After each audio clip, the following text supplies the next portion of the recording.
Hello दोस्तों, आप सभी का हमारे YouTube चैनल स्टडी आपके साथ में स्वागत है। आज हम लोग 21 दिसंबर टू 24 दिसंबर तक के सारे इंपॉर्टेंट करंट अफेयर्स को डिस्कस करने वाले हैं। ये current affair series totally exam oriented है और इस पूरी करंट अफेयर सीरीज में हम लोग मध्य प्रदेश, इंडिया और वर्ल्ड की सारी इंपॉर्टेंट न्यूज को कवर करते हैं। ये पूरी करंट अफेयर सीरीज आपको various competitive exams like state PSC, MP patwari, SSC और रेलवे पुलिस एग्जाम या अदर कोई भी कॉम्पिटेटिव एग्जाम हो जिनमें करंट अफेयर्स एक महत्वपूर्ण सब्जेक्ट हो या फिर करंट अफेयर्स आता हो, तो ऐसे सभी एग्जाम्स में ये करंट अफेयर सीरीज आपके लिए बहुत ही ज्यादा हेल्पफुल होने वाली है। अगर आपको इस पूरी वीडियो का पीडीएफ चाहिए तो आप स्टडी आपके साथ नाम के टेलीग्राम ग्रुप से ज्वाइन होकर वहां से आप इसे आसानी से एक्सेस कर सकते हैं, जिसकी लिंक आपको डिस्क्रिप्शन में भी मिल जाएगी। तो चलिए हम लोग बात करते हैं क्विक रिवीजन की। तो ऐसे सभी स्टूडेंट जो कि पहली बार इस वीडियो को देख रहे हैं उन सभी को मैं बता दूं, तो अभी हम लोग जो डिस्कस करने वाले हैं वो क्या होगा, वो होगा क्विक रिवीजन, यानी प्रीवियस लेक्चर का एक क्विक एनालिसिस हम लोग करने वाले हैं। इसके अलावा एक मध्य प्रदेश स्टैटिक कैंपेन की शुरुआत हमने की है, जिसमें हम लोग मध्य प्रदेश के बेसिकली स्टैटिक पोर्शन को कवर करते हैं। और मध्य प्रदेश का स्टैटिक पोर्शन क्यों कवर कर रहे हैं, क्योंकि मध्य प्रदेश पटवारी यानी एमपी पटवारी की वैकेंसी आ चुकी है। इसके अलावा फॉरेस्ट गार्ड की या आबकारी कांस्टेबल की वैकेंसी की कंप्लीट प्रिपरेशन के लिए मध्य प्रदेश स्टैटिक कैंपेन चलाया जा रहा है, जिसके थ्रू हम लोग मध्य प्रदेश के स्टैटिक पोर्शन को कवर करने वाले हैं। अगर आप इस पूरी वीडियो को ध्यान से देखेंगे तो आपको सारी चीजें बिल्कुल A to Z समझ में आ जाएंगी। चलिए देखते हैं हम लोग क्विक रिवीजन को। तो क्विक रिवीजन में हमारा फर्स्ट नंबर का टॉपिक था राफेल नडाल के ऊपर। राफेल नडाल जो कि एक टेनिस प्लेयर है और इन्होंने आईटीएफ यानी कि इंटरनेशनल टेनिस फेडरेशन चैंपियनशिप का 5th टाइम टाइटल जीत लिया है। चैंपियनशिप का 5th टाइम टाइटल जीत लिया है। तो एक चैंपियनशिप आयोजित की जाती है इंटरनेशनल टेनिस फेडरेशन की, उसमें राफेल नडाल जो कि एक टेनिस प्लेयर है, उन्होंने 5th टाइम इस टाइटल को जीता है। इसके अलावा आपसे पूछा क्या जा सकता है, इंटरनेशनल टेनिस फेडरेशन का हेडक्वार्टर कहां पे है? तो इसका हेडक्वार्टर कहां है? लंदन यूके में है। तो आपको ये वाली बात ध्यान रखनी है, लंदन यूके यानी यूनाइटेड किंगडम में इसका हेडक्वार्टर है। तो ये बेसिकली ये न्यूज आपको ध्यान रखनी है। इसके अलावा सेकंड चीज क्या थी? तो सेकंड न्यूज थी अर्जेंटीना ने डिफीट किया है किसको? फ्रांस को डिफीट किया है। और किसमें? FIFA world cup 2022। FIFA world cup 2022 कहां आयोजित किया गया? कतर में आयोजित किया गया और इसमें अर्जेंटीना जीत गई है, यानी कि विनर टीम कौन सी है? अर्जेंटीना की टीम है। और सेकंड नंबर की टीम कौन सी है? फ्रांस की टीम है। थर्ड नंबर की न्यूज हमने क्या देखी थी? तो आपको बेसिकली ध्यान क्या रखना है, सिर्फ वही चीजें हम लोग यहां पर डिस्कस कर रहे हैं। थर्ड न्यूज क्या थी हमारी? थर्ड न्यूज थी कि इंडिया की सरगम कौशल बहुत इंपॉर्टेंट न्यूज है अपने आप में। सरगम कौशल ने रिसेंटली मिस वर्ल्ड 2022 का खिताब जीता है। तो मिस वर्ल्ड 2022 का खिताब किसने जीता है? सरगम कौशल ने जीता है। इसके अलावा अगली न्यूज क्या थी हमारी? फोर्थ नंबर की न्यूज क्या थी? तो फोर्थ नंबर की न्यूज मध्य प्रदेश से रिलेटेड थी। तो मध्य प्रदेश के किस संभाग ने रिसेंटली पेसा एक्ट का सबसे जबरदस्त इंप्लीमेंटेशन किया है? तो उस डिवीजन का नाम क्या है? इंदौर डिवीजन। और मैंने आपको कहा था कि इंदौर से रिलेटेड, क्योंकि इंदौर का नाम आ गया मध्य प्रदेश में, तो इंदौर से रिलेटेड आपको जितने भी स्टैटिक पोर्शन पता हो, एटलीस्ट कम से कम 3 स्टैटिक सबसे इंपॉर्टेंट टॉपिक्स की या सबसे इंपॉर्टेंट क्वेश्चन के बारे में आपको बताना था, जैसा कि कुछ लोगों ने जवाब भी दिया है। तो आपको ध्यान रखना है, पेसा एक्ट जो कि 1996 का एक एक्ट है, बेसिकली रिलेट किससे करता है? तो SC ST एरियाज का ये क्या करता है? निर्माण करता है। इसके थ्रू पर्टिकुलर शेड्यूल्ड एरियाज का निर्माण किया जाता है। टोटल 10 स्टेट्स में ये लागू किया गया है। तो वो आपको 10 राज्य भी ध्यान रखना है। तो पेशा एक्ट कितने राज्यों में लागू किया गया है? 10। मध्य प्रदेश उनमें से एक है, ठीक है? तो आपको ये वाली बात ध्यान रखनी है। इसके अलावा national good governance index, national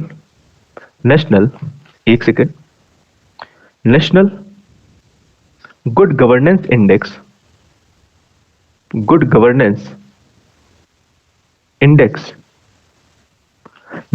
governance index में मध्य प्रदेश की रैंक क्या रही है?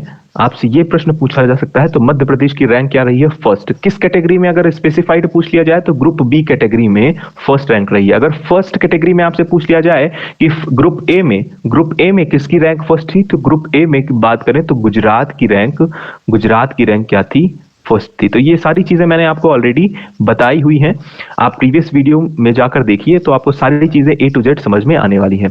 इसके अलावा 6 नंबर की न्यूज क्या थी? तो 6 नंबर की न्यूज थी कि रालामंडल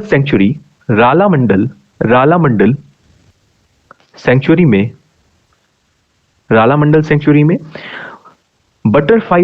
बटरफ्लाई पार्क का निर्माण किया जा रहा है। तो बटरफ्लाई पार्क का निर्माण किस सेंचुरी में किया जा रहा है? तो मध्य प्रदेश की। तो आपसे ऐसा प्रश्न पूछा जा सकता है। तो रालामंडल सेंचुरी जो कि कहां स्थित है? जो कि इंदौर में स्थित है, इंदौर में। और आपको एक फैक्ट और मैंने बताया था कि मध्य प्रदेश की सबसे छोटी सेंचुरी है ना, वो कौन सी है? तो वो है smallest sanctuary in MP, Madhya Pradesh Ralamandal sanctuary है, वाइल्ड लाइफ। और यहां पर बटरफ्लाई पार्क का निर्माण किया जा रहा है। अगर आपसे पूछा जाए मध्य प्रदेश की सबसे बड़ी सेंचुरी कौन सी है, तो नौरादेही के बारे में मैंने आपको बताया था। नौरादेही जो कि कहां है? सागर में है। ठीक है, तो आपको ये वाली बातें ध्यान रखनी है। और सारी चीजें मैंने बताई थी आपको कि नेशनल पार्क कहां है, नेशनल पार्क कौन सा बड़ा है, सबसे बड़ा नेशनल पार्क मध्य प्रदेश का कौन सा है और सबसे छोटा कौन सा है, इसके बारे में मैंने आपको बताया था। चलिए बात करते हैं इंदौर के बारे में। तो इंदौर के बारे में कुछ स्टैटिक पोर्शन की जानकारी हमें दी है अमीषा तिवारी जी ने दी है। इसके अलावा अंजलि त्रिपाठी जी ने भी इंदौर के बारे में कुछ स्टैटिक इंफॉर्मेशन दी है। चलिए उसको हम लोग डिस्कस कर लेते हैं। तो बहुत ही जबरदस्त इंफॉर्मेशन दी है, कई सारी इंफॉर्मेशन दी है अमीषा तिवारी जी ने। सबसे पहली बात जो कि अपने आप में बहुत इंपॉर्टेंट है वो है origin of Chambal river. Chambal river का ओरिजिन कहां हुआ है? तो इंदौर के महू जनापाव हिल से। बहुत ही जबरदस्त इंफॉर्मेशन है ये अपने आप में कि इंदौर से चंबल रिवर का ओरिजिन होता है। इंदौर में भी स्पेसिफिकली पूछ लिया जाए तो कहां से? तो मऊ से। ठीक है, मऊ से इसका ओरिजिन होता है। और स्पेसिफिकली पूछ लिया जाए तो जनापाव हिल से किसका ओरिजिन होता है? चंबल रिवर का ओरिजिन होता है। इसके अलावा मऊ की बात करें जब भी, तो ये क्या है? बी आर अंबेडकर की बर्थ प्लेस है। तो कई बार ये अपने आप में एक इंपॉर्टेंट क्वेश्चन है कि मऊ, जिसको आप इंदौर वाले महू के नाम से भी जानते हैं हिंदी में, तो महू ये डॉक्टर बी आर अंबेडकर की बर्थ प्लेस है। तो आपको ये वाली बात भी ध्यान रखनी है, बर्थ प्लेस। इसके अलावा इनकी समाधि के बारे में मैंने आपको बताया था रिसेंटली, इनकी समाधि कहां स्थित है और उसे किस नाम से जाना जाता है। ये इसका जवाब आप मुझे कहां पर देंगे? कमेंट सेक्शन में देंगे, क्योंकि रिसेंटली मैंने प्रीवियस लेक्चर में या फिर इस प्रीवियस लेक्चर में मैंने आपको बताया था इनसे रिलेटेड ये इंफॉर्मेशन। ठीक है, चलिए बात करते हैं अगली चीज की। तो यहां पर देवी अहिल्याबाई यूनिवर्सिटी है। इसके अलावा ये वाली बात भी आपको ध्यान रखना है, क्योंकि अहिल्याबाई होलकर बेसिकली कहां से बिलोंग करती थी, ये हिस्ट्री का एक इंपॉर्टेंट क्वेश्चन हो सकता है। अहिल्याबाई होलकर पूरा नाम है अहिल्याबाई होलकर, और ये कहां से बिलोंग करती हैं? तो ये बेसिकली इंदौर से बिलोंग करती हैं। इसलिए आपको ध्यान रखना है कि इंदौर में कौन सी यूनिवर्सिटी है? तो देवी अहिल्याबाई होलकर यूनिवर्सिटी है। ठीक है, इसके अलावा मध्य प्रदेश वित्त निगम। अब जैसा कि आप सभी को पता है कि इंदौर को क्या कहा जाता है? Commercial capital of Madhya Pradesh, commercial capital. ठीक है, इस वजह से मध्य प्रदेश का वित्त आयोग, वित्त निगम कहां लोकेट करता है? तो ये कहां लोकेट करता है? ये लोकेट करता है आपका इंदौर में। तो वित्त निगम, वित्त या फाइनेंशियल कैपिटल, वित्त की इंग्लिश क्या होती है? फाइनेंस। तो फाइनेंशियल कैपिटल भी कौन सी है मध्य प्रदेश की? वो है इंदौर। ठीक है, आपको ये वाली बातें ध्यान रखनी है। इसके अलावा एमपीपीएससी का हेडक्वार्टर भी कहां पर मौजूद है? तो एमपीपीएससी का हेडक्वार्टर, अब जैसा कि आप सभी को पता होगा एमपीपीएससी के बारे में, Madhya Pradesh public service commission, जिसकी तैयारी बहुत सारे लोग कर रहे होंगे, आपने कई बार नाम सुना होगा एमपीपीएससी का, जो नहीं सुने हैं उनको भी बता दें। तो उसका हेडक्वार्टर कहां पर है? उसका हेडक्वार्टर कहां है? इंदौर में है। ठीक है, तो ये वाली बात आपको ध्यान रखनी है। इसके अलावा मध्य प्रदेश की हाईएस्ट पॉपुलेशन डिस्ट्रिक्ट, यानी कि मध्य प्रदेश में सबसे ज्यादा पॉपुलेशन कहां, किस डिस्ट्रिक्ट में है? तो वो है इंदौर में। बिल्कुल सही इंफॉर्मेशन और बहुत ही जबरदस्त इंफॉर्मेशन दी है अमीषा तिवारी जी ने। इसके अलावा खजराना टेम्पल कहां मौजूद है? ये भी इंदौर में मौजूद है। टेबल टेनिस एकेडमी भी कहां पर है? तो टेबल टेनिस एकेडमी भी मौजूद है कहां पर? इंदौर में। इसके अलावा क्रिकेट एकेडमी में भी बात करें, क्रिकेट एकेडमी भी मौजूद है यहां पर। इसके अलावा होलकर स्टेडियम यहां पर है। नेहरू होलकर स्टेडियम, ये भी कहां पर है? इंदौर में, ठीक है, जहां पर सहवाग, वीरेंद्र सहवाग ने डबल सेंचुरी लगाई थी, है ना, तो वो भी कहां है? इंदौर में है, ठीक है। इसे अहिल्या नगरी के नाम से जाना जाता है, यानी इंदौर को अहिल्या नगरी के नाम से जाना जाता है। इसके अलावा मिनी मुंबई के नाम से जाना जाता है, मिनी मुंबई के नाम से जाना जाता है, कॉटन कैपिटल के नाम से जाना जाता है, डेटा सिटी या स्पोर्ट्स कैपिटल के नाम से जाना जाता है। तो ये वाली चीज भी आपको ध्यान रखनी है। बहुत ही जबरदस्त इंफॉर्मेशन दी है अमीषा तिवारी जी ने। इसी तरह से इंफॉर्मेशन आप सभी बाकी लोग जो देख रहे हैं वो भी दीजिए, क्योंकि ये सारे स्टैटिक इंफॉर्मेशन जब आप कुछ देते हैं तो कई लोगों की मदद से कई सारे स्टैटिक पोर्शन हमारे कवर हो जाते हैं। आप सोचिए कि सपोज 4 लोगों ने कुछ इंफॉर्मेशन दी, हमें 4 लोगों ने कुछ इंफॉर्मेशन दी और वो चारों अलग थी, हो सकता है वो आपके नोट्स में ना रही हो लेकिन इंपॉर्टेंट थी, वो भी आप ऐड ऑन कर सकते हैं आप अपने नोट्स में। तो सारी चीजें इस वजह से बहुत इंपॉर्टेंट हो जाती हैं, इसलिए आप इन इंफॉर्मेशन को हमसे जरूर शेयर कीजिए। इसके अलावा इंदौर के बारे में अंजलि त्रिपाठी जी ने कुछ इंफॉर्मेशन दी है, जैसे कॉमर्शियल कैपिटल ऑफ इंडिया या फाइनेंशियल कैपिटल भी आप इसे कह सकते हैं। इसका पुराना नाम क्या था? इंद्रपुर था।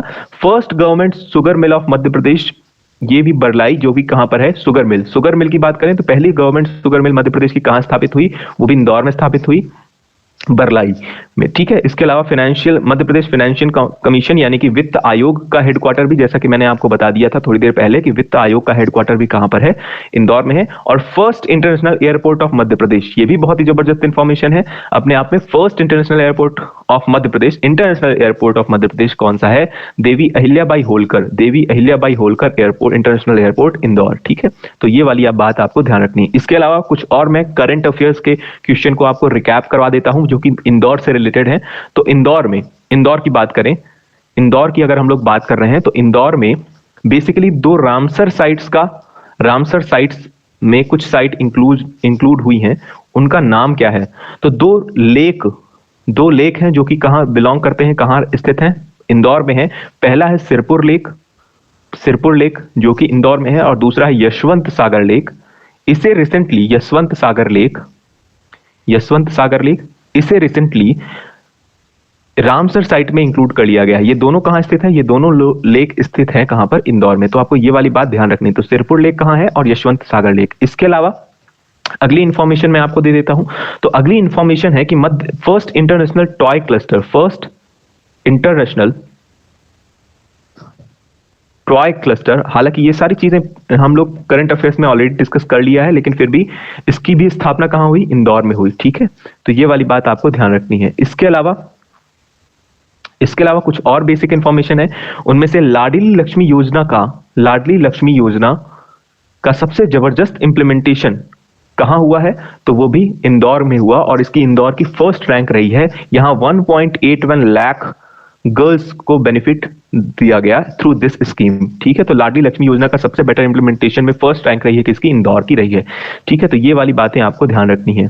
इसके अलावा एक और इंपॉर्टेंट न्यूज, लेदर टॉयज के लिए भी ये क्या फेमस है? लेदर टॉयज के लिए भी इंदौर ही फेमस है। तो लेदर टॉयज के लिए भी इंदौर, यानी लेदर से जितनी सारी चीजें बनती हैं उन सब के लिए फेमस है इंदौर आपका। इसके अलावा अगर इंदौर की बात करें तो एक और इंपॉर्टेंट न्यूज, आप सभी को पता हो लगातार 6 time cleanest city of India का खिताब इसने जीता है। तो क्लीनेस्ट सिटी ऑफ इंडिया, तो ये वाली सारी चीजें आपको ध्यान रखनी है। चलिए बात करते हैं हम लोग आज के करंट अफेयर्स की। तो आज के करंट अफेयर्स में सबसे पहली चीज आपको क्या ध्यान रखनी है, वो है ये जो आपको स्क्रीन पर है। नेशनल मैथमेटिक्स डे कब मनाया जाता है? तो 22 दिसंबर को नेशनल मैथमेटिक्स डे मनाया जाता है। अभी हम लोग जो डिस्कस कर रहे हैं वो आज के, यानी कि 21 से 24 दिसंबर तक के सारे इंपॉर्टेंट करंट अफेयर्स को अब हम लोग डिस्कस कर रहे हैं। तो नेशनल मैथमेटिक्स डे किसकी याद में? स्वामी रामानुजन की याद में यह मनाया जाता है नेशनल राष्ट्रीय गणित दिवस, जो कि कब मनाया जाता है? तो 22 दिसंबर को प्रत्येक साल मनाया जाता है। इसके अलावा विंटर सोलिस्टाइस, जैसे ही हमें याद आया कि 22 दिसंबर, तो 22 दिसंबर से एसोसिएट करता हुआ हमें एक इंपॉर्टेंट चीज हमें याद आई, वो है क्या? विंटर सोलिस्टाइस। विंटर सोलिस्टाइस आप सभी को पता होगा, और अगर आपको नहीं पता तो आप ध्यान रखें, क्योंकि ये अपने आप में ज्योग्राफी का एक बहुत इंपॉर्टेंट क्वेश्चन है। विंटर सोलिस्टाइस कब आता है इसके बारे में भी मैं आपको बताता हूं। विंटर सोलिस्टाइस बेसिकली कब आता है? तो 21 दिसंबर या 22 दिसंबर को ये बेसिकली आता है। विंटर सोलिस्टाइस है क्या? तो विंटर सोलिस्टाइस जब भी आता है तो shortest day of the year वो कहलाता है। मतलब पूरे साल का अगर आपसे पूछ लिया जाए भारत में स्पेसिफिकली, यानी कि इंडिया में भारत में शॉर्टेस्ट डे यानी सबसे छोटा दिन कौन सा होता है, किस डेट को होता है, तो ये वाली बात अपने आप में एक इंपॉर्टेंट फैक्ट है, इसलिए आपको ये वाली बात ध्यान रखनी है कि 22 ऑफ दिसंबर जो होता है हमारा, वो भारत का सबसे छोटा दिन होता है। इस समय जो हमारी सूर्य है, सूर्य की डायरेक्ट किरणें कहां पर पड़ती हैं, तो ट्रॉपिक ऑफ कैप्रिकॉर्न में पड़ती हैं। तो आपका ये अर्थ हो गया, अर्थ में ये इक्वेटर हो गई। अगर ये मान लिया जाए ये है tropic of cancer, tropic of cancer, और ये मान लिया जाए, ये थर्ड वाली लाइन मान ली जाए tropic of capricorn, tropic of capricorn. ठीक है, अब आप ये नहीं बोलिएगा कि ये टिल्ट रहती है अर्थ, है ना, तो गोला बहुत अच्छा नहीं बना होगा, इससे आपको परेशानी नहीं होनी चाहिए। तो ये वाली इस टाइम पर, यानी कि दिसंबर के टाइम या विंटर के टाइम पर, आप ऐसा समझिए कि विंटर के टाइम पर जो सूर्य की डायरेक्ट किरण पड़ती है वो कहां पड़ती है, ट्रॉपिक ऑफ कैप्रिकॉर्न में, ट्रॉपिक ऑफ कैप्रिकॉर्न में। जबकि समर टाइम पर, विंटर टाइम में हमने बता दिया ट्रॉपिक ऑफ कैप्रिकॉर्न में ये डायरेक्ट किरण पड़ती है। अगर बात करें समर टाइम पर यानी गर्मी के दिनों पर सूर्य की डायरेक्ट किरणें कहां पर पड़ती है, ट्रॉपिक ऑफ कैप्रिकॉर्न पे। तो ये वाली इस वाले रीजन में पर्टिकुलर पड़ती है। ये है आपकी इक्वेटर। ठीक है, तो इस पर्टिकुलर रीजन पर जब विंटर में, तो जब हम क्या देख रहे हैं कि जो सन की डायरेक्ट किरणें पड़ रही हैं वो है ट्रॉपिक ऑफ कैप्रिकॉर्न में, और ट्रॉपिक ऑफ कैप्रिकॉर्न आपका सदर्न हेमिस्फीयर में आता है, सदर्न हेमिस्फीयर। तो सदर्न हेमिस्फीयर पर इस टाइम पर, सदर्न हेमिस्फीयर में इस टाइम पर यानी दक्षिणी गोलार्ध में इस टाइम पर सबसे बड़ा दिन होता है, यानी लॉन्गेस्ट डे होता है, लॉन्गेस्ट डे होता है। जबकि ट्रॉपिक ऑफ कैंसर वाले रीजन पर, और क्योंकि हमारा इंडिया यहां पर लोकेट करता है, हमारा इंडिया यहां पर यानी कि नॉर्दर्न हेमिस्फीयर में लोकेट करता है हमारा इंडिया, इस वजह से यहां पर इस टाइम पर क्या होता है, शॉर्टेस्ट डे होता है। मुझे उम्मीद है कि आपको समझ में आया होगा कि हम लोग अभी बात क्या कर रहे हैं, हम लोग बात ये कर रहे हैं कि अभी हम लोग समर की बात ही नहीं कर रहे हैं। ठीक है, समर की बात नहीं कर रहे हैं, आपको ध्यान रखना है, गर्मी नहीं, विंटर की बात कर रहे हैं। विंटर में हमने क्या बोला कि हमारा जो सूर्य की डायरेक्ट किरण कहां पड़ रही है, तो अर्थ के सदर्न वाले रीजन में यानी कि दक्षिण वाले रीजन पर इसकी डायरेक्ट किरण पड़ रही है। इस वजह से जो दक्षिणी गोलार्ध में जो देश हैं, है ना, वहां पर लॉन्गेस्ट डे होता है, यानी कि सबसे बड़ा दिन होता है। जबकि हमारा भारत कहां लोकेट करता है, तो हमारा भारत नॉर्दर्न हेमिस्फीयर में लोकेट करता है। इस वजह से इसी टाइम पर यानी विंटर टाइम पर शॉर्टेस्ट डे होता है, यानी सबसे छोटा दिन होता है। यही प्रक्रिया बिल्कुल उल्टी हो जाएगी कब, जब समर आएगा यानी गर्मी का सीजन आएगा। तो बेसिकली ये वाली बात आपको ध्यान रखनी है। अगर आपको ये बात नहीं समझ में आई हो तो आप कमेंट सेक्शन में एक बार आप मुझे कमेंट करिए, इसके बारे में हम लोग 5 से 10 मिनट का एक वीडियो बना लेंगे। ठीक है, तो आपको सारी चीजें समझ में आ जाएंगी। अब मैं आपको इससे रिलेटेड कुछ फैक्ट्स बता देता हूं जो कि एग्जाम पर्सपेक्टिव से बहुत इंपॉर्टेंट। मैंने आपको समझा दिया क्या है दिसंबर सोलेस्टाइस। अब इसी सिचुएशन को दिसंबर सोलेस्टाइस भी कहा जाता है, यानी कि विंटर के टाइम पर, यानी आप जिसे बोल रहे हो विंटर सोलेस्टाइस, इसी को आप दिसंबर सोलेस्टाइस भी बोल सकते हो, क्योंकि इस समय इंडिया में शॉर्टेस्ट डे होता है। कब होता है, तो 22 दिसंबर को। आपसे अगर पूछ लिया जाए ऐसा कि जून सोलेस्टाइस, जिसे आप क्या बोलते हो, समर सोलेस्टाइस, ये कब होता है, तो समर सोलेस्टाइस की आपको डेट याद रखनी है कि ये होता है 21 ऑफ जून को, 21 ऑफ जून को समर सोलेस्टाइस होता है। और जब बात कर रहे हैं आप मार्च इक्विनॉक्स और सितंबर इक्विनॉक्स की, तो इस पर्टिकुलर टाइम पर मैंने आपको बता दिया यहां पर क्या होगा, लॉन्गेस्ट डे। जब भी आएगा समर सोलेस्टाइस तो हमारे भारत में क्या होगा, लॉन्गेस्ट डे होगा, यानी सबसे बड़ा दिन होगा, लॉन्गेस्ट डे। ऐसा आप लोग अक्सर बोलते होंगे कि गर्मियों में बहुत लंबे दिन होते हैं, और अक्सर आप बोलते होंगे सर्दियों में या फिर ठंडी के दिनों में बहुत छोटा दिन होता है। तो बिल्कुल ऐसा आप जनरली ऑब्जर्व करते होंगे। अगर बात करें मार्च इक्विनॉक्स और सितंबर इक्विनॉक्स की, तो इस टाइम पर बेसिकली दिन और रात इक्वल होते हैं, दिन और रात बराबर होते हैं। कब होते हैं बराबर, मार्च इक्विनॉक्स और सितंबर इक्विनॉक्स। अब बात करें मार्च इक्विनॉक्स कब आता है, तो बेसिकली अगर बात करें मार्च इक्विनॉक्स की, तो मार्च इक्विनॉक्स आपका आता है 21 मार्च को। अगर सितंबर इक्विनॉक्स की बात करें तो सितंबर इक्विनॉक्स जो आपका आता है ये 22 या 23 सितंबर को आता है, 22 या 23 सितंबर को आता है। तो ध्यान रखना है आपको ये वाली सारी चीजें। तो पूरी स्लाइड बहुत इंपॉर्टेंट है, बहुत ही इंपॉर्टेंट इंफॉर्मेशन है, क्योंकि कई बार पूछा जाता है कि दिन और रात कब बराबर होते हैं। तो हमारी पृथ्वी पर दिन और रात बराबर होते हैं 21 मार्च या 22 से 23 सितंबर, दोनों सिचुएशन पर हो सकते हैं। जो भी ऑप्शन मेरा आए आपको उस पर आपको टिक करना है। इसके अलावा लॉन्गेस्ट डे हमारी पृथ्वी में कब होता है, यानी हमारे इंडिया में, बेसिकली हमारे इंडिया में लॉन्गेस्ट डे कब होता है, तो वो होता है 21 ऑफ जून को। अगर शॉर्टेस्ट डे पूछ लिया जाए तो वो कब होता है, 22 दिसंबर को होता है। चलिए बात करते हैं अगले क्वेश्चन की। अगला क्वेश्चन है हमारा, what is the new tagline of council of scientific and industrial research, CSIR। तो CSIR ने नई टैगलाइन दी है। इसके वाइस प्रेसिडेंट कौन है? वाइस प्रेसिडेंट कौन है इसके बारे में भी हम लोग अभी थोड़ी देर में देखने वाले हैं। अपने आप में वो भी एक इंपॉर्टेंट फैक्ट है। तो सबसे पहले आपको इसमें क्या रखना है, इस पूरे क्वेश्चन में आपको ध्यान रखना है CSIR का full form council of scientific and industrial research. कई बार एग्जाम में ये पूछा जा चुका है अपने आप में, ठीक है। तो रेलवे के एग्जाम में कई बार पूछा, रेलवे के एग्जाम में पूछा गया है ये रिसेंटली कि CSIR का फुल फॉर्म क्या है, तो council of scientific and industrial research. इसके अलावा इसका हेडक्वार्टर भी पूछा जाता है, ठीक है। इसका सही जवाब है कि नई टैगलाइन क्या दी है, council of scientific and industrial research यानी वैज्ञानिक एवं अनुसंधान औद्योगिक अनुसंधान परिषद ने नई टैगलाइन दी है, the innovation engine of India. तो कुछ चीजें आपको बिल्कुल इंग्लिश में याद रखनी है, the innovation engine of India, ठीक है। इसके अलावा अगर बात करें तो ये जो पर्टिकुलर टैगलाइन है वो किसने दी है, तो ये पर्टिकुलर जो टैगलाइन है ये union minister of science and technology doctor Jitendra Singh ने दी है। अब आपसे क्वेश्चन क्या पूछा जा सकता है, आपसे क्वेश्चन पूछा जा सकता है कि union minister of science and tech कौन है।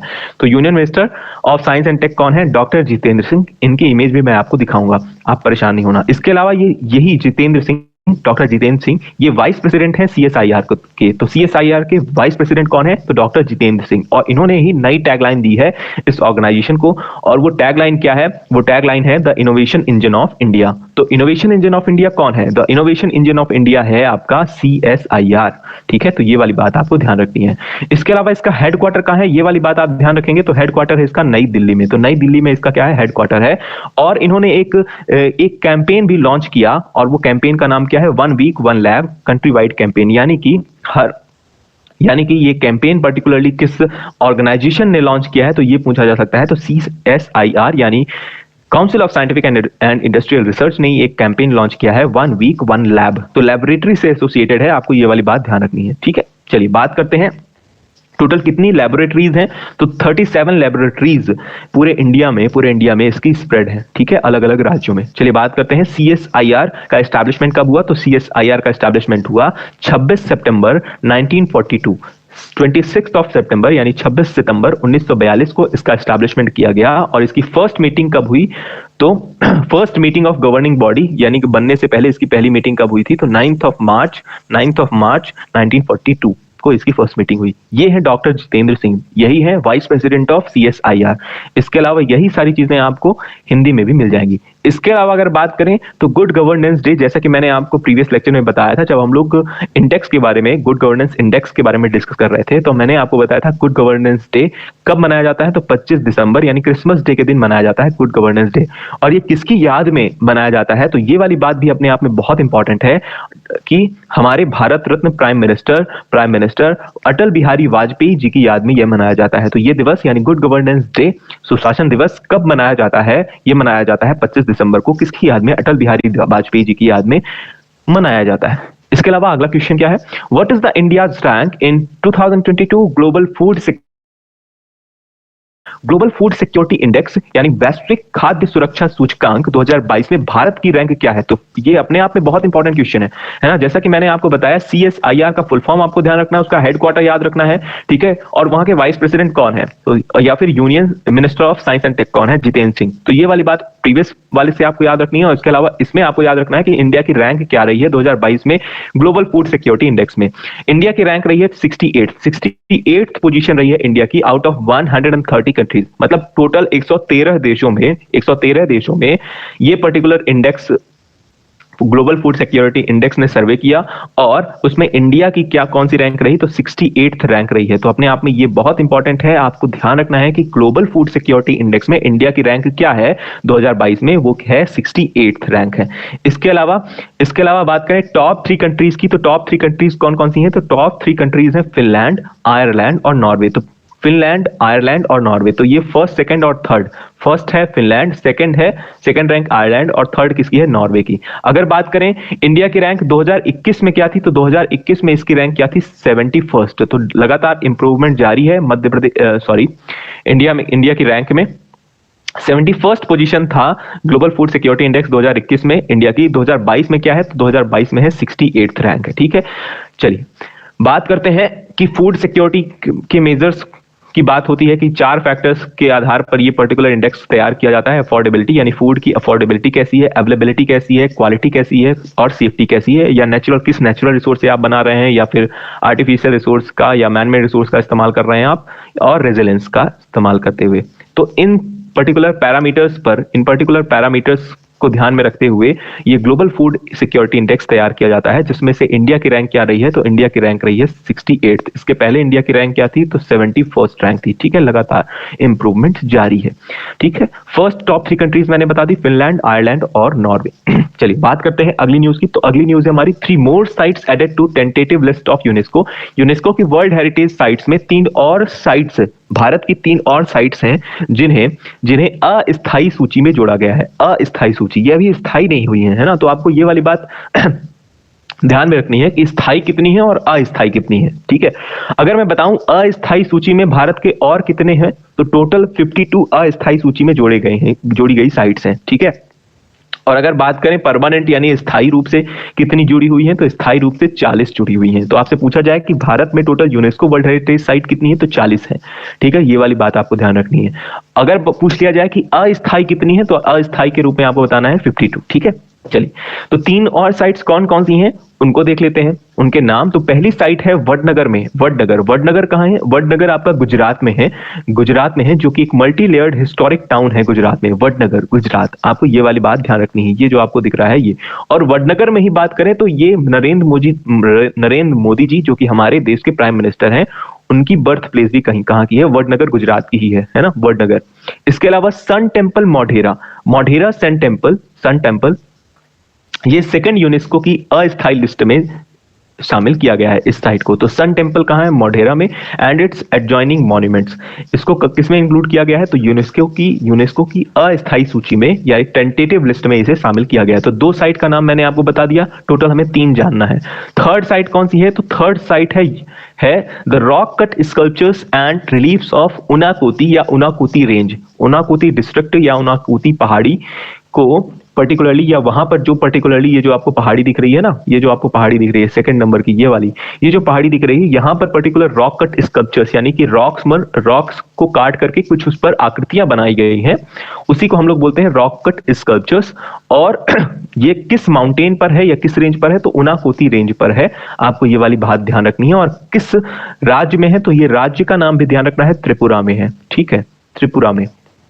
तो इन 3 पर्टिकुलर साइट्स को यूनेस्को की अस्थायी सूची में जोड़ा गया है। ठीक है, और टोटल अस्थायी साइट्स कितनी हो गई हैं? तो 52 हो गई हैं, ऑलरेडी मैंने आपको बता दिया है। ठीक है, इसके अलावा बात करें यूनेस्को की, तो यूनेस्को का फुल फॉर्म क्या है? United Nation Educational Scientific and Cultural Organisation. ये यूनेस्को का फुल फॉर्म है। यूनेस्को का क्या है? ये फुल फॉर्म है, United Nation Educational Scientific and Cultural Organisation. इसका फाउंडेशन कब किया गया? तो इसका फाउंडेशन किया गया 1645 को। जिसका हेडक्वार्टर कहां पे है? तो जिसका हेडक्वार्टर है पेरिस, फ्रांस में। आपको ऑलरेडी ये क्वेश्चन पूछा जा सकता है कि यूनेस्को का हेडक्वार्टर कहां पे है, तो यूनेस्को का हेडक्वार्टर है आपका पेरिस, फ्रांस में। और इसमें टोटल 193 कंट्रीज इंक्लूडेड मेंबर्स हैं। इसके हेड कौन है अभी करेंटली? तो ऑड्रे एजोले इसके क्या हैं? करंट हेड हैं। चलिए बात करते हैं इसी के बारे में, कुछ और चीजें आपको पता चल जाएंगी वडनगर गुजरात के बारे में, जिसे मैंने बताया कि नरेंद्र मोदी जी का होम टाउन है। ठीक है, सन टेम्पल मोढेरा के बारे में भी आप पढ़ सकते हैं। सारी चीजें आपको, total 40 UNESCO world heritage site अपने भारत में है, जिसमें से 32 कल्चरल साइट है, 7 नेचुरल साइट्स हैं और एक मिक्स्ड क्राइटेरिया साइट्स है। तो ये वाली चीज भी आप ध्यान रख सकते हैं कि सेकंड स्लाइड में सबसे इंपॉर्टेंट चीज क्या है, total 40 UNESCO world heritage site है, जिनमें से 32 कल्चरल साइट्स हैं, 7 नेचुरल साइट है और एक मिक्स्ड क्राइटेरिया साइट्स है। तो ये वाली बात आप ध्यान रखें। उसमें भी सबसे जरूरी है आपको ये ध्यान रखना कि total UNESCO world heritage site पूरे भारत में कितनी है? तो 40 है। अस्थायी रूप से कितनी है? तो अस्थायी रूप से 52 है, हो गई है। ठीक है, आपको ये बाकी सारी चीजें यही आपको हिंदी में भी मिल जाएगी। बिल्कुल सिंपल इंफॉर्मेशन है, आपको यहां से आपको सारी चीजें मिल जाएंगी। तो आप ये वाली पूरी स्लाइड को पढ़िए, बहुत ही जबरदस्त इंफॉर्मेशन इस पर दी गई है, तो इसको मुझे पढ़ने की जरूरत नहीं है, क्योंकि आप सारी चीजें पढ़कर आप सारी चीजें समझ सकते हैं। ठीक है, चलिए बात करते हैं अगले क्वेश्चन की। अगला क्वेश्चन हमारा, PT Usha joins vice chairman panel इन राज्यसभा। तो राज्यसभा जिसे आप काउंसिल ऑफ स्टेट्स भी के नाम से भी जानते हो, इसका जो कॉन्स्टिट्यूशन है वो आर्टिकल 79 में है, आर्टिकल 79 में इसका वर्णन किया गया है या कॉन्स्टिट्यूशन किया गया है। ठीक है, राज्यसभा में टोटल कितने मेंबर होते हैं, इसका जवाब आप मुझे कहां पर देंगे, कमेंट सेक्शन में देंगे। ठीक है, राज्यसभा का भी आप बता दीजिएगा, और पार्लियामेंट में आप लोकसभा का भी आप मुझे बता दीजिए टोटल कितने मेंबर होते हैं। ठीक है, तो राज्यसभा के वाइस चेयरमैन पैनल में तो चेयरमैन कौन है, एक्स ऑफिशियो चेयरमैन कौन होता है, ex officio chairman of Rajya Sabha कौन होता है, तो राज्यसभा के पदेन सभापति कौन होते हैं, ये होते हैं हमारे देश के वाइस प्रेसिडेंट साहब होते हैं। और वाइस प्रेसिडेंट कौन है, तो जगदीप धनखड़ क्या है, वाइस प्रेसिडेंट है। तो यही है चेयरमैन ऑफ राज्यसभा। ठीक है, ex officio chairman of Rajya Sabha. चलिए, तो पीटी उषा ने ज्वाइन किया है किसे, वाइस चेयरमैन पैनल को। तो चेयरमैन के अलावा कुछ वाइस चेयरमैन होते हैं, और वाइस चेयरमैन का भी कुछ पैनल होता है। वो कब काम करता है, तो उसकी अनुपस्थिति में, यानी कि अगर चेयरमैन भी नहीं है और वाइस चेयरमैन भी नहीं है, तब ये पैनल में से किसी को नियुक्त किया जाता है एज अ वाइस चेयरमैन, और उसमें पीटी उषा ने ज्वाइन किया है इस पैनल को। ठीक है, तो ये वाली बात अपने आप में बहुत इंपॉर्टेंट है, क्योंकि ये पहली बार हुआ है। तो सुश्री उषा राज्यसभा के इतिहास में पैनल में शामिल होने वाली पहली मनोनीत सदस्य है। तो ये वाली बात अपने आप में बहुत इंपॉर्टेंट है कि इन्हें राज्यसभा के वाइस चेयरमैन पैनल में शामिल किया गया है, वाइस चेयरमैन नहीं बनाया गया है, ध्यान रखना है इस बात को। वाइस चेयर पैनल में और भी कई लोग होंगे, लेकिन उनमें से एक कौन है, एक है आपकी पीटी उषा। ठीक है, और इनका काम कब होता है, यानी इस पैनल में जो लोग होते हैं उनका काम कब आता है, उनका काम तब आता है जब चेयरमैन भी, राज्यसभा के चेयरमैन भी नहीं है और वाइस चेयरमैन भी नहीं है, तब इन पैनल में से किसी एक सदस्य को एज अ वाइस चेयरमैन नियुक्त कर दिया जाता है, तब इनका काम पड़ता है। ठीक है, तो ये वाली बात आपको ध्यान रखना है। और राज्यसभा के सभापति यानी कि चेयरमैन कौन होते हैं, तो चेयरमैन होते हैं करंटली कौन है, जगदीप धनखड़। ऑलरेडी मैंने आपको बता दिया। तो राज्यसभा चेयरमैन कौन है, जगदीप धनखड़, जो कि हमारे भारत के उपराष्ट्रपति भी है। बात करते हैं अगले क्वेश्चन की। अगला क्वेश्चन मध्य प्रदेश से रिलेटेड बहुत इंपॉर्टेंट क्वेश्चन है। Raju Singh who won a silver medal in junior national equestrian championship belongs to which district of Madhya Pradesh. राष्ट्रीय घुड़सवारी चैंपियनशिप में रजत पदक जीतने वाले राजू सिंह मध्य प्रदेश के किस जिले से संबंधित हैं या संबंध रखते हैं, ये वाली बात ध्यान रखनी है। तो सबसे पहले क्वेश्चन में ही 3 इंपॉर्टेंट प्रश्न अपने आप में दिख रहे हैं। सबसे पहला प्रश्न पूछा जा सकता है कि राष्ट्रीय घुड़सवारी चैंपियनशिप जूनियर में राजू सिंह को कौन सा मेडल मिला है, राजू सिंह को कौन सा मेडल मिला है, तो आपको ध्यान रखना है सिल्वर मेडल मिला है राजू सिंह को, है ना। ठीक है, ये वाली बात आपको ध्यान रखनी है। उसके अलावा आपको क्या ध्यान रखना है, उसके अलावा आपको ध्यान रखना है कि राजू सिंह किस खेल से संबंध रखते हैं, तो राजू सिंह एक्वेस्ट्रियन यानी घुड़सवारी खेल से संबंध रखते हैं। ठीक है, घुड़सवार हैं ये। ठीक है, तो ये वाली बात आपको ध्यान रखनी है। उसके अलावा तीसरा क्वेश्चन कि राजू सिंह मध्य प्रदेश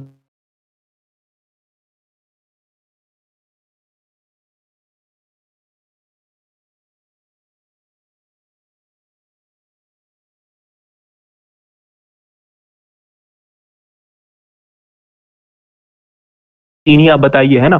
तो जितनी चीजें आपको पता हो, 1 2 3 जितनी भी पता हो, आप भिंड से रिलेटेड जो भी इंपॉर्टेंट चीज आपको स्टैटिक क्वेश्चन मध्य प्रदेश के भिंड से पता है, आप वो कमेंट सेक्शन में मुझे बता सकते हैं, और उसे हम लोग अगले लेक्चर में डिस्कशन करेंगे, उसका हम लोग डिस्कशन करेंगे, डिटेल डिस्कशन करने वाले हैं। ठीक है, चलिए बात करते हैं आज के प्रैक्टिस क्वेश्चन की। आज का प्रैक्टिस क्वेश्चन आपका फर्स्ट क्वेश्चन है, panchayat extension to scheduled areas act PESA. Already आपको ध्यान रखना है इसका फुल फॉर्म, पेशा का full form, panchayat extension to scheduled areas act PESA act implemented in which year, किस एक्ट में इसे लागू किया गया, 1995, 1996, 2005 एंड 2010। आपको इसका जवाब कहां पर देना है, कमेंट सेक्शन में देना है। चलिए बात करते हैं अगले क्वेश्चन की। अगला क्वेश्चन है आपका, who won gold medal in 10 metre pistol junior women event at national shooting championship.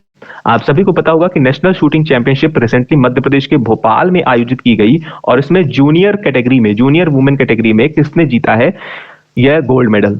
तो आपके ऑप्शन है दिव्या टीएस, मनु भाकर, अंजलि भागवत और श्रिया अग्रवाल। आपके 4 ऑप्शन है, ये सारे शूटर हैं, आपको ध्यान रखना है ये सारे शूटर हैं।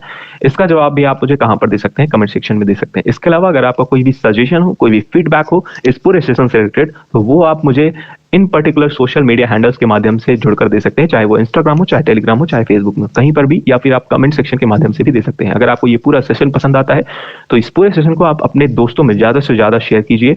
ज्यादा से ज्यादा जब भी आप शेयर करते हैं और हमारे चैनल को सब्सक्राइब करते हैं तो हमें भी प्रोत्साहन मिलता है और अच्छा और बेहतर बनाने का। लगातार हम और अच्छा करते रहेंगे। इसी के साथ आप सभी इस पूरे लेक्चर को रिवाइज कीजिए, पीडीएफ को 1 से 2 बार रीड करिए, आपको सारे करंट अफेयर्स का जबरदस्त रिवीजन हो जाएगा। हम लोग फिर से मिलेंगे अपने नेक्स्ट लेक्चर में, तब तक के लिए आप सभी अपना ख्याल रखिए। Thank you, tata, bye bye.